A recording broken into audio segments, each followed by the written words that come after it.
This is the CHRILLCAST. I'm Chris. And I'm Will. And I am Hopeless Peaches.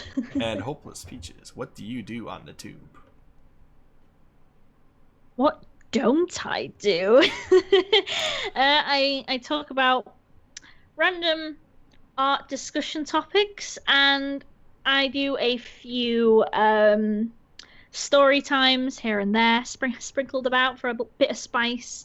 But the channel's still kind of new, so who knows? Maybe in a year or two I'll be just full-blown drama channel. Keemstar 2. Who knows? No, I'm really trying not to do that.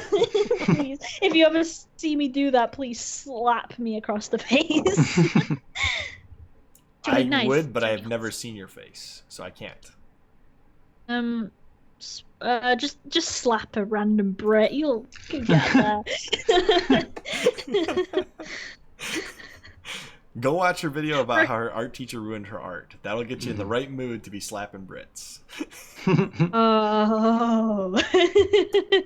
Anyway, today we're talking about a game for Throwback Thursday.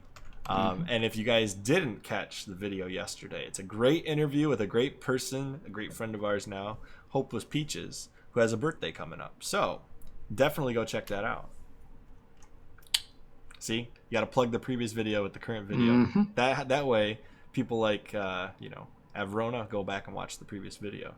Shout out to Avrona. We covered him on Tuesday. See what I did there? Okay. Hey! So today's all about KILLER7. A little bit of a different change of pace here with the word killer in the title, but hey, you gotta do. No, nobody's gonna kill you. Sorry, I'm not gonna say that. But this art style has always stuck out to me as like one of the strangest art styles for a video game I have ever seen in my life. Whoa! It was like cell shading before cell shading was cool. Oh yeah, and like the particle effects are very interesting just then. Also, I feel like this would make me so sick to my stomach switching between first and third person like this. Yeah, a little bit. And then like the characters are comically different. That guy has some skinny legs. So it's an on-rails shooter. All right, that's what I got to get back to. The reason why this art style works well in this particular game is because it's an on-rails shooter. So you don't get to actually move around yourself, and the viewpoint changes are controlled by the on-rails aspects of this game. So I'm going to give you some quick little tidbits. KILLER7 is a 2005 action-adventure game for the GameCube and the PlayStation 2. Developed by Grasshopper Manufacturers and Capcom Production Studio 4 and published by Capcom.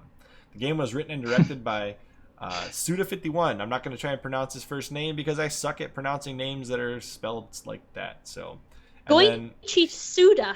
Yes, good enough. And it was produced by Hiroyuki Kobayashi. Good enough. The game follows an elite group of assassins called the KILLER7, which is why we have the name KILLER7. The assassins' physical manifestations of a man named Harmon Smith perform hits on behalf of the United States government. USA! USA! No, I'm just kidding. Through these missions, the KILLER7 uncover a deeper conspiracy regarding the role of Japan in the U.S. politics and secrets about the nature of their organization.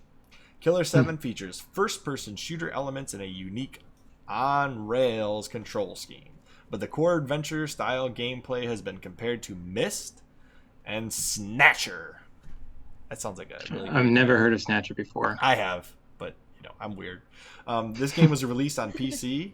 This is the re-release on November 15th, 2018. So, was it upgraded graphically, or is it just like ported? Yeah, it's up. That's why you have widescreen, right? Because the GameCube would have had 4:3. So, what do you remember about this game? Apparently, most of us don't remember much. I remember the cover art and seeing it at the GameStops when I would go stop by, and I would realize that the word killer probably meant my parents were not going to allow me to take that game home, so I just wouldn't even bother asking about it. I remember this being 2005, and you're like, this isn't Halo, I don't want it.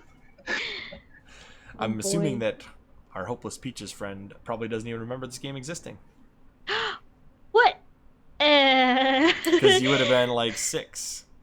Yes. You should go back in that video, and that guy burst into Fruit Loops. Those are blood cells, Will. It looks like Fruit Loops. See, it's family-friendly fun. They're having their cereal. It's like that video by Rebecca Fine. Black. Gotta have my bowl, gotta have my cereal. Oh my gosh, I haven't done that in so long. There's a lot of ketchup being spelt in this game. So what I want to get at is this game has like what I would call a timeless art style. Not in the fact that I love the art style, but that the art style doesn't actually like age. Because like you could scale this and it would still work. Like Samurai Interesting. Jack. It's almost like we're gonna have a conversation about this tomorrow. Yeah, so, like. What do you think of cell shading? In my opinion? Yeah. I think it works for it's quite a universal thing that you can use.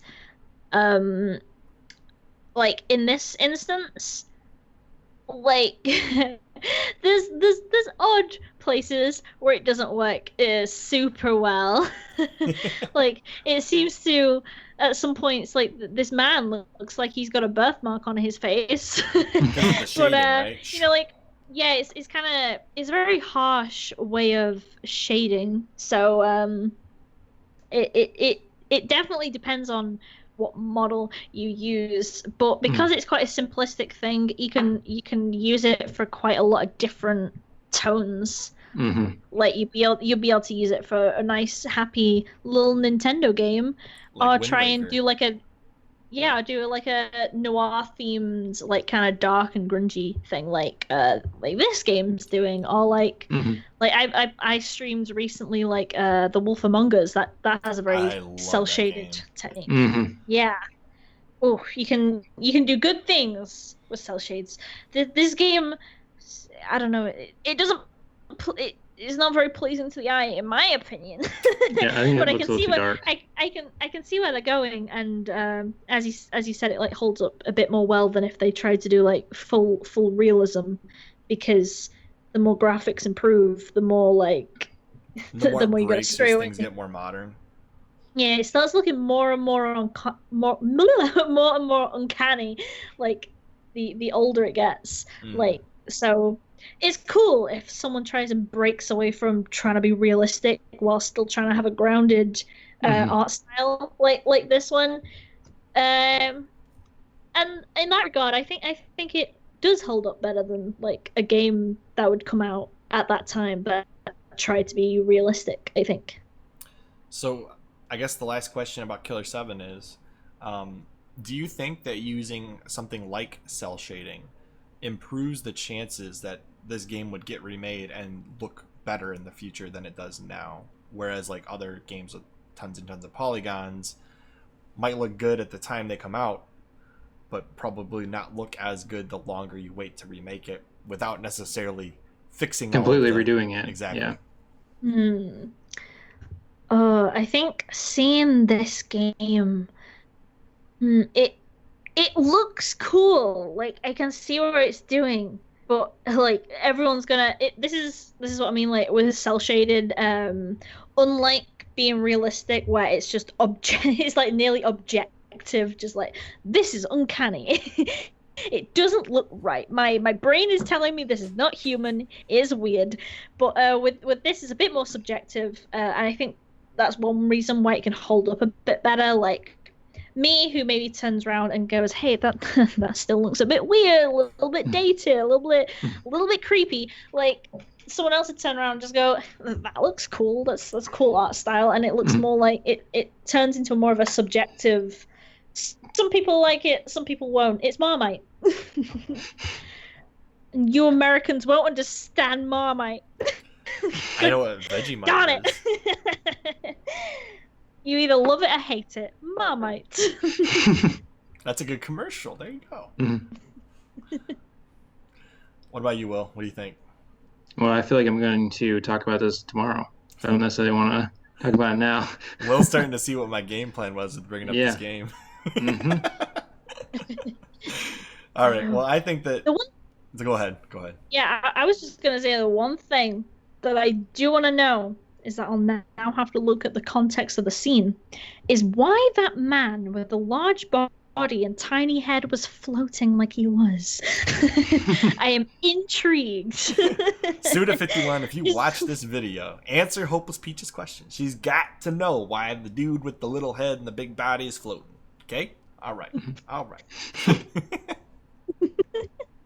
As always, I'm Chris, and I'm ending this video. And I'm Will. I'm Hopeless Peaches. And we will hopefully see you tomorrow on Face Off Fridays on what is our show, Will? On the CHRILLCAST.